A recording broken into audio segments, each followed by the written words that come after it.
আজকে জুমার দিন, শুক্রবার দিন আমাদের জন্য ঈদের দিন, আনন্দের দিন, খুশির দিন। এটা হলো আজকের দিনটাকে আনন্দের দিন বলা হয়েছে। সাইয়্যিদুল আইয়াম, 7 দিন সপ্তাহে, এর মধ্যে সরদার যে দিনটা হয়েছে, মুরব্বী যে দিনটা হয়েছে, ফজিলতপূর্ণ যে দিনটা হয়েছে, বরকতপূর্ণ যে দিনটা হয়েছে, এই দিনটার নাম হলো জুমার দিন, শুক্রবার দিন। আজকের দিন বলুন সুবহানাল্লাহ।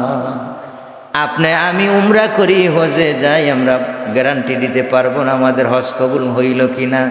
লক্ষ টাকা ব্যয় করে আমরা যাই, কিন্তু আজকে যদি আপনি আগে আগে মসজিদে অবস্থান করতে পারেন, আল্লাহ রাব্বুল আলামিন নামায় আমলের মধ্যে বা বান্দার নামায় আমলের মধ্যে উমরা হজ এবং একটা মকবুল হজের সওয়াব দান করে দে। সুবহানাল্লাহ। এর জন্য শুধু তাই নয়, নবীজি বলেছেন যে গৃহ থেকে, বাসস্থান থেকে, যে বাড়ি থেকে আমার উম্মতেরা জুমার নামাজের জন্য মসজিদের দিকে রওনা হবে, মসজিদে অবস্থান করবে, আসতে থাকবে, তার প্রত্যেকটা কদমে কদমে আল্লাহ রাব্বুল আলামিন নূর বিছিয়ে দিয়ে দেন এবং সওয়াব লিখতে থাকেন। বলুন সুবহানাল্লাহ।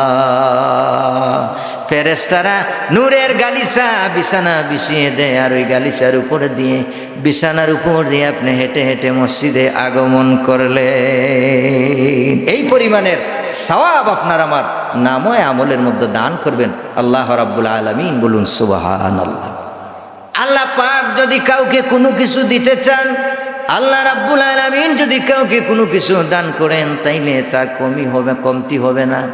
কি কারণ? বাদশার দরবার থেকে যিনি রাজাদিরাজ মহারাজ, সব কিছু, সমস্ত কিছুর মালিক, স্রষ্টা, আমাদের সৃষ্টিকারী, আমাদেরকে যিনি সৃষ্টি করেছেন, আল্লাহ রাব্বুল আলামিন আপনাকে আমাকে যদি কোনো কিছু দান করেন, আল্লাহ রাব্বুল আলামিন কম দান করবেন না, অবশ্যই বেশি দান করবেন, ঠিক কিনা?